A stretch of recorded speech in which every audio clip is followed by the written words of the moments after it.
it's Jess, and welcome to another episode of my thrift flip series. So today we are thrift flipping. Today we are thrift flipping trend-inspired pieces where I drew inspiration from popular sites like Urban Outfitters, Princess Polly, Revolve, and Storettes. So if you guys want to see some like cool and fun thrift flips that are actually like easy and achievable and pretty recreatable, today's video, this is for you. I do use a sewing machine in this, so I want to let you guys know about that, and I am no expert seamstress. Golly gee, wow, I'm just the queen of using words today. I am no expert seamstress, but you don't get good at anything unless you practice at it, and that's what these videos are. Also, a huge thank you to Skillshare for sponsoring today's video. Skillshare is an amazing online learning community with thousands of classes ranging from design to photography and embroidery and sewing. I'll talk about Skillshare more at the end of the video, but if you guys want to check them out, I have a link down in the description box for a 2-month free trial for their premium membership, which means unlimited classes, unlimited learning. So if you guys want to like practice your skills and try new things and learn cool things from people who know stuff, Skillshare is a place for anybody who's creative, wanting to learn new skills, especially for this time of year. New year, new me. So make sure to check that out below. And the last thing is, if you're not subscribed yet, hit that subscribe button down below to join the family. And now let's get into this thrift flip.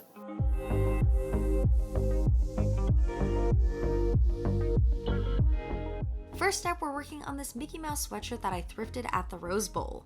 I really love the print, but I wish the sweatshirt had just a bit more definition, so that way when I wear it with jeans, I don't drown in fabric. So we're gonna use our inspo and we're gonna bring some definition in.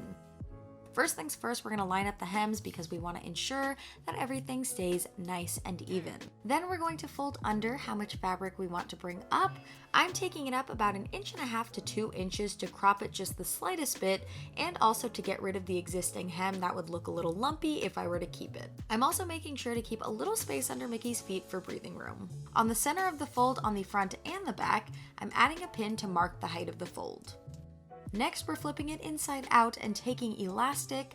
I'm using a 1/2 inch piece and we're laying it across the hem to measure out how much excess fabric we can trim. I'm marking a spot on the center and both ends with pins right above the elastic, making sure to leave room for seam allowance, aka making sure there's space to actually put the stitches. Now trim off the excess fabric. When it comes to cutting fabric, something super essential that I learned is to try your best to not lift your scissors up while cutting. Try your best to do big, smooth chomps with your scissors to keep the fabric from bunching up to make sure that you get the most even cut. Next, lay your elastic down and fold the fabric up to figure out where you'll be sewing, making sure to leave room for the seam and mark it with a pin to ensure it's even. Now I'm taking down the fold and I'm hand sewing the edge of the elastic into place on the pre-existing seam.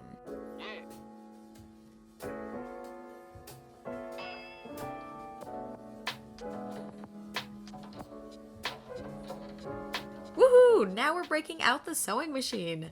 Basically, I'm just sewing the hem in right above the elastic, making sure not to put any stitches into the actual elastic because that will prevent it from being able to stretch. If you don't have a sewing machine or you don't want to use one, you totally can use liquid stitch, just also keep the liquid stitch away from the elastic for the same reasons. If you're using a sewing machine, make sure you're just guiding the fabric through versus pulling it, as this will stretch out the fabric and it can make it sew a little funky, so just really try your best to not stretch out the fabric, and if your fabric is thicker, it might be a little tougher and you will have to gently pull it. Just make sure you're gently pulling it because, again, stretching it out will make it sew a little weird. Once your new hem on one side is in place, you can tug the end of the elastic to pull it through and zhuzh it around to create as loose or tight of a cinch that you want.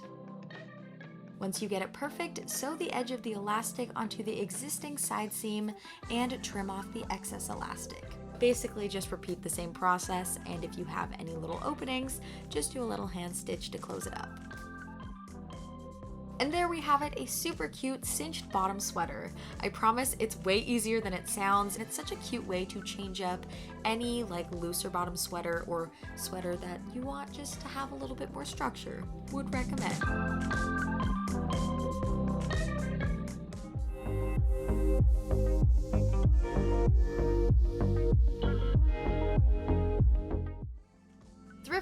2 is the perfect thing to do if you want to add just a little bit of fun to some of your jeans. I really like the idea of adding some kind of fabric to the hem, but I thought the fabric they used in like this Urban Outfitters picture was a little too carpet in a pawn shop, so I opted for this more feminine floral lace. I'm using my sewing machine on this one as well, but I definitely encourage you guys to use liquid stitch if you prefer. I'm starting off by lining up where I want the lace to be and how much I want sticking out of the jeans.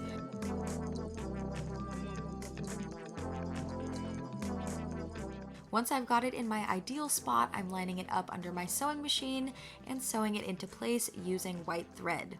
At first I used a gold thread to match the stitching in the jeans, but then it looked really ugly, so I just ripped that out because it was not cute, let me tell you that. Oh, also guys, make sure to separate the front and back of your jeans while you're working on them, like of the pant leg, like separating the front and the back, because I accidentally sewed the front and back of the leg together because I just didn't think. So learn from my mistakes, guys. Then when you're finished with your seam, always make sure you lift your needle up all the way by turning the knob towards you, ensuring that the needle is at its apex. You always want to make sure you turn the knob towards you. Just repeat the process of sewing the lace in all around the pant leg and on the other side, and that's it. Thrift Flip 2 is complete.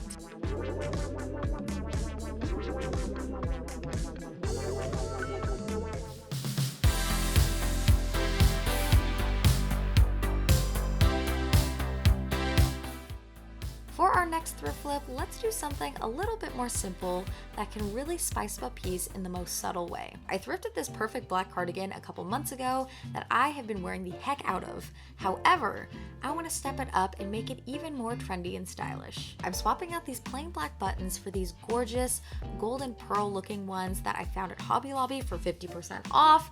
And all you have to do for this one is cut or seam rip the threads out and just replace the buttons with the new button.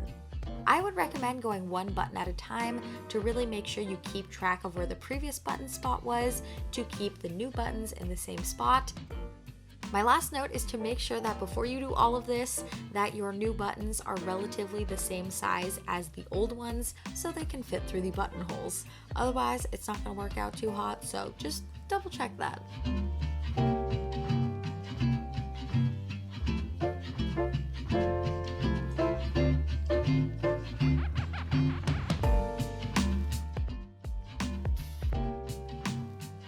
And our last thrift flip is inspired by the oodles of mini skirts with little notch slits that I keep seeing everywhere. Again, didn't want to buy one, so I figured, why the heck not make my own? I'm taking this fluorescent mini skirt I got from thredUP, and I'm starting off by folding it in half and marking the center point with a fabric pencil. Then I'm measuring out the 1/4 and 3/4 points of the skirt, as those will be the center points for each of the slits that I wanted to do, and then I'm marking those with the fabric pencil. Next, I'm taking a ruler and drawing a 6cm line on both sides from the lines that I just marked.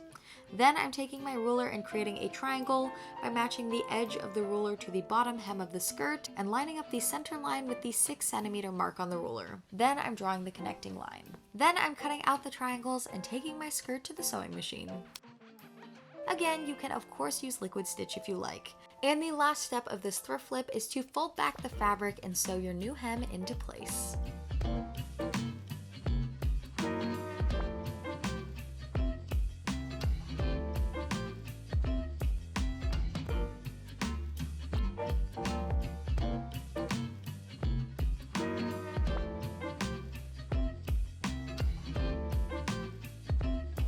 And that is a wrap on today's video. I hope you guys enjoyed it, and I hope that you guys liked seeing like my little transformations. If you guys recreate any of these thrift flips, make sure to tag me. I've actually been trying to think of like a fun like hashtag for, I don't know, my community here, so that way when you guys like go thrifting or like recreate an outfit or something, that you guys could put the hashtag. If you guys have anything that comes to mind, like share it down below. So now, as I mentioned at the beginning of the video, today's video was sponsored by Skillshare. Thank you guys so much for sponsoring today's video.